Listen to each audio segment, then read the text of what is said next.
नमस्कार दोस्तों, मैं हूं प्रणय उपाध्याय और आज हम बात करेंगे भारत और चीन के बीच चल रहे ताज़ा सीमा विवाद की। लेकिन इस विवाद पर आगे बात करने से पहले सबसे पहले ये जानना बहुत ज़रूरी है कि आखिर इसकी जड़ क्या है। यूं तो भारत और चीन के बीच का ये सीमा विवाद दरअसल भारत की आज़ादी के बाद या यूं कहें कि अंग्रेज़ों और चीन के बीच ही चल रहा था। लेकिन उसके बाद 1962 में जब भारत और चीन के बीच में युद्ध हुआ तो उस युद्ध के बाद करीब 3488 किलोमीटर की जो सीमा है, जो भारत और चीन के बीच की सीमा है, जिसे लाइन ऑफ एक्चुअल कंट्रोल कहा जाता है, ये बहुत विचित्र ऐसी सीमा है। ऐसी सीमा जिसकी कोई रेखा तय नहीं है। बहुत कम ऐसा क्षेत्र है जहां पर दोनों के बीच में एक सेटल्ड बॉर्डर है और बहुत बड़ा इलाका ऐसा है जो अभी भी अनडिमार्केटेड है। यही कारण है कि दोनों देश अपने अपने लाइन ऑफ परसेप्शन, यानी जिसे वो अपनी सीमा मानते हैं, उसे उस हद तक जाने की कोशिश करते हैं। और लाइन ऑफ परसेप्शन जो है वो दोनों के बीच का चूंकि अलग अलग है, इसलिए दोनों देश अपने अपने लाइन ऑफ परसेप्शन के हिसाब से पेट्रोलिंग करने की कोशिश करते हैं। लेकिन अब पेट्रोलिंग करने की जब कोशिश करते हैं तो दोनों देशों की सेनाएं, जो पेट्रोलिंग दल हैं, जो कि गश्ती दल हैं, वो आमने सामने आते हैं। आमने सामने आने के बीच कई बार ऐसी टकराव की घटनाएं हुई। लेकिन आप इस चीज़ को भी ध्यान में रखिए कि 1979 के बाद से भारत और चीन की सीमा पर कोई गोली नहीं चली है। इसकी वजह यह भी है कि दोनों देशों के बीच में एक मोटी मोटी बात यह तय है कि इस मामले के ऊपर तनाव नहीं बढ़ने देना है, टकराव की स्थिति तक नहीं जाए। लेकिन दोनों देश अपनी अपनी तरफ से इस चीज को असर्ट भी करते हैं क्योंकि ये टेरिटोरियल इंटीग्रिटी का मामला है।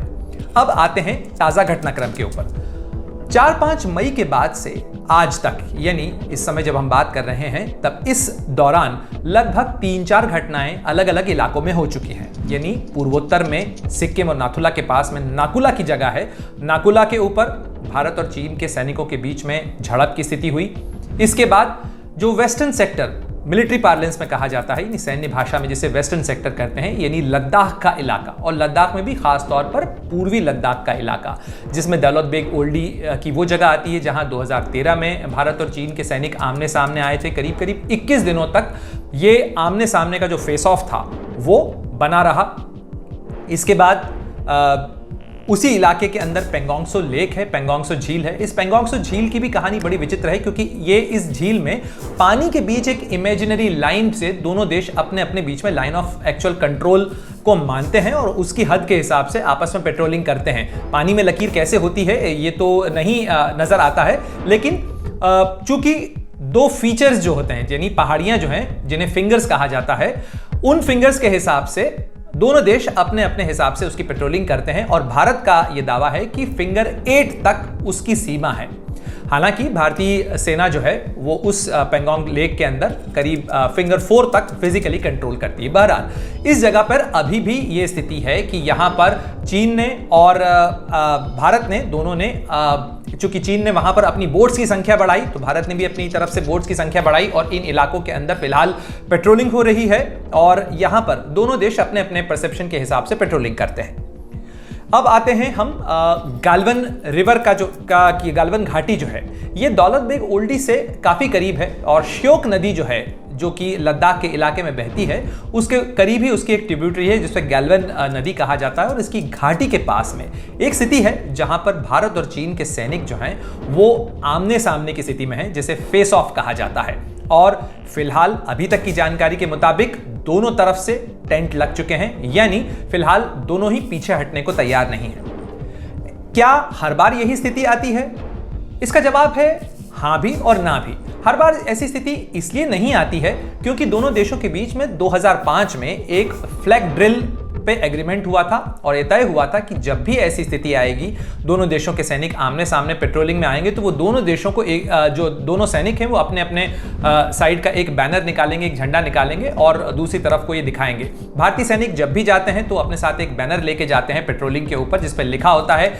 जब भी चीनी सैनिक उनके सामने आते हैं तो उस पर लिखा होता है कि आप भारत की हद में हैं, आपसे आग्रह है कि आप वापस चले जाएं, अपने सीमा में चले जाएं, हमारी सीमा में न रहें। कुछ ऐसा ही चाइनीज सैनिक जो हैं, चाइनीज पीएलए के, वो भी जब आते हैं तो इसी तरीके का एक बैनर लेके आते हैं। बहरहाल ये सारी जो एक्सरसाइज है ये सैनिक करते हैं, लेकिन कई बार ऐसी स्थिति होती है जब दोनों सैनिक आमने सामने की स्थिति में होते हैं और अगर कोई स्थिति पीछे अगर कोई हटने को तैयार नहीं होता तो कई बार ऐसे हालात होते हैं कि दोनों तरफ के सैनिक फिजिकल हो जाते हैं, यानी दोनों देशों के बीच में, दोनों देशों के सैनिकों के बीच में कई बार धक्का मुक्की की स्थिति आती है। 2017 में पेंगोंग लेक के पास में पत्थरबाजी हुई थी दोनों सैनिकों के तरफ से और जिसके अंदर कुछ सैनिक घायल भी हुए थे। बहरहाल मार्च अप्रैल से लेके अक्टूबर वो समय होता है जब इस इलाके के अंदर तापमान ऐसा होता है, गर्मियां होती हैं, इसलिए दोनों तरफ के सैनिक पेट्रोलिंग के लिए जाते हैं, गश्त के लिए जाते हैं। यही वो समय होता है जब दोनों देशों के बीच में इस तरीके के फेस ऑफ्स की घटनाएं होती हैं। लेकिन एक ट्रेंड देखने को मिला है। वो ट्रेंड ये कहता है कि 2012-13 के बाद से अब तक 2020 तक इस तरीके की घटनाओं के अंदर एक इजाफा हुआ है। कई जानकारों का यह भी कहना है कि जब जब चाइना के ऊपर किसी चीज का दबाव बढ़ता है या चाइना अपनी किसी चीज को असर्ट करना चाहता है तो उसके सैनिक इस तरीके का एग्रेसिव बिहेवियर जो है वो सीमाओं पर दिखाते हैं। हमने देखा कि 2011-12 में चीन जब काफी देर असर्ट कर रहा था कि उसने जो बॉर्डर डिफेंस कोऑपरेशन एग्रीमेंट का प्रस्ताव भारत को दिया है, भारत उस पर राजी नहीं हो रहा है, तो दौलत बेग ओल्डी में इसी तरीके का 21 दिन का फेस ऑफ हुआ। बाद में चीन के प्रधानमंत्री ली केशियांग जो हैं वो 2013 के अंदर भारत आए थे और उसके बाद दोनों देशों के बीच में एक बॉर्डर डिफेंस कोऑपरेशन एग्रीमेंट पर दस्तखत हुए। बहरहाल 2014 में जब सितंबर 2014 में चीन के राष्ट्रपति शी जिनपिंग भारत के दौरे पर आए थे तो उस समय भी चुमर के इलाके में चीन के सैनिक जो हैं वो आ गए, इसी तरीके के कैंप लगे, आमने सामने की स्थिति बनी और उसे जो है कुछ दिनों बाद उस मामले को फिर सुलझाया गया जब संयुक्त राष्ट्र महासभा की बैठक के लिए उस समय की भारत की विदेश मंत्री और चीन के विदेश मंत्री के बीच में मुलाकात हुई न्यूयॉर्क में। तो उसके बाद वो मामला सुलझा और फिर चीन के सैनिक वापस लौटे। सबसे बड़ा जो अभी तक का जो सैन्य फेस ऑफ जिसे कहा जा सकता है वो 2017 में हुआ डोकलम के इलाके में। डोकलम का इलाका भारत, भूटान और चीन का ट्राई जंक्शन का इलाका है। वहां भी इसी तरीके की घटनाएं सामने आई। करीब 73 दिन तक भारत और चीन के सैनिक आमने सामने की स्थिति में बैठे रहे। यानी एक चीज स्पष्ट है, गोली भले ही ना चले लेकिन कोई कदम पीछे हटने को भी तैयार नहीं है। और इस दौरान इन दोनों प्रेशर वॉल्यूम्स के बीच में, दोनों के बीच में तनावपूर्ण स्थिति आती है। ये स्थितियां इस समय इसलिए भी खास हो जाती हैं क्योंकि चीन काफी तरफ से घिरा हुआ है इस समय। इस पूरे इलाके में, दक्षिण एशिया और एशिया के इलाके में यदि हम देखें तो एक जियोपॉलिटिकल उथल-पुथल इस समय चल रही है। उस उथल-पुथल की एक बहुत बड़ी वजह यह भी है कि कोरोना वायरस जो कि चीन के वुहान शहर से निकला वो दुनिया के कई मुल्कों को अपनी चपेट में ले चुका है। भारत समेत कई मुल्क इस वायरस से जूझ रहे हैं और इसको लेके दुनिया के कई मुल्कों में चीन पर उंगलियां उठ रही हैं। विश्व स्वास्थ्य सभा की बैठक के अंदर भी एक प्रस्ताव पारित किया गया जिसमें ये सबने सर्वसम्मति से तय किया कि इस वायरस के स्रोत की जांच होनी चाहिए। यानी वो सवाल जिससे चीन अब तक बचने की कोशिश करता रहा, जिसको टालने की कोशिश करता रहा। बहरहाल ये सैन्य टकराव जो हैं या ये जो सैन्य फेस ऑफ की स्थितियां जो हैं, इन्हें ये तो नहीं कहा जा सकता कि क्या ये चाइना अपनी तरफ से कुछ जताने या दबाने की कोशिश कर रहा है, एग्रेसिव बिहेवियर है, लेकिन निश्चित रूप से ये इस तरीके की घटनाएं ये बताती हैं कि चाइना अपनी टेरिटोरियल असर्शन को दिखाना चाहता है। वो ये बताना चाहता है कि वो अपनी जमीन कतई छोड़ने को तैयार नहीं है, वो अपनी जमीन पर दावों को छोड़ने को तैयार नहीं है और ऐसे में वो खास तौर पर ज्यादा एग्रेसिव हो जाता है जब उसके ऊपर दबाव ज्यादा पड़ता नजर आ रहा है। बहरहाल इस दौरान जानकारों का ये मानना है कि फिलहाल ये फेस ऑफ्स कुछ दिन चल सकते हैं, लेकिन ये किसी बड़े सैन्य टकराव की स्थिति में नहीं जा रहे हैं। भारत और चीन के रिश्तों के संदर्भ में ये ध्यान रखना जरूरी है कि ये रिश्ते बेहद कॉम्प्लिकेटेड हैं। दो सिविलाइजेशनल इकोनॉमीज हैं, दो तेजी से उभरती हुई अर्थव्यवस्थाएं हैं, दोनों के बीच में रिसोर्सेज के बीच में कंपटीशन है। तो ऐसे में जमीन से लेकर समंदर तक कई जगह ऐसी फॉल्ट लाइंस बनती हैं जहां भारत और चीन के हित टकराते हैं, जहां भारत और चीन के बीच में, और जहां जहां ये फॉल्ट लाइंस बनती हैं, ये पॉइंट्स बनते हैं, वहां भारत और चीन के बीच में फ्लैश पॉइंट्स बनते हैं। अगर हम ईस्टर्न लद्दाख के इलाके की बात करें तो ये वो इलाका है जिसमें अक्साई चिन का इलाका, जिस पर चीन ने कब्जा कर रखा है, और भारत के करीब करीब 43,000 स्क्वायर किलोमीटर इलाके पर चीन का कब्जा है। यानी 38,000 स्क्वायर किलोमीटर का वो इलाका जिस पे चीन ने 1962 में कब्जा कर लिया था, और उसके बाद 5,000 किलोमीटर के करीब का इलाका जो है वो जो मार्च 1963 में कथित रूप से पाकिस्तान और चीन के बीच में जो एक मैत्री संधि हुई थी, उसमें पाकिस्तान ने चीन को करीब भारत का 5000 स्क्वायर किलोमीटर एरिया दिया। लिहाजा करीब करीब 43,000 स्क्वायर किलोमीटर ऐसी जगह है भारत की जिसके ऊपर चीन का अवैध कब्जा है। भारत और चीन के बीच में इस सीमा विवाद को सुलझाने को लेकर अब तक 22 दौर की बातचीत हो चुकी है। सन 2000 से लेके अब तक दोनों देशों के बीच में विशेष प्रतिनिधि स्तर की बातचीत की एक परंपरा है। लेकिन ये विवाद आखिर सुलझेगा कैसे? इसके सुलझने को लेके बहुत सारी आकलन लगाए जाते हैं, लेकिन फिलहाल जो वस्तुस्थिति है वो ये बताती है कि दोनों देशों के बीच में 22 दौर की स्पेशल रिप्रेजेंटेटिव लेवल की बातचीत, यानी भारत के राष्ट्रीय सुरक्षा सलाहकार होते हैं, चीन के विशेष रिप्रेजेंटेटिव जो होते हैं, जो वहाँ के फॉरेन मिनिस्टर भी हैं वांगी, वो इसमें प्रतिनिधि हैं, लेकिन उनके बीच में बातचीत के बावजूद इसको सुलझाने का रास्ता अभी तक नहीं निकल पाया है। केवल कुछ पॉलिटिकल पैरामीटर्स जो हैं वो तय हुए हैं और उनके ऊपर मैप्स एक्सचेंज की बात चल रही है। जब मैप्स का एक्सचेंज होता है, दोनों तरफ के अपने अपने दावे हैं और इसीलिए चीन की ये जो जिद है कि वो टेरिटोरियल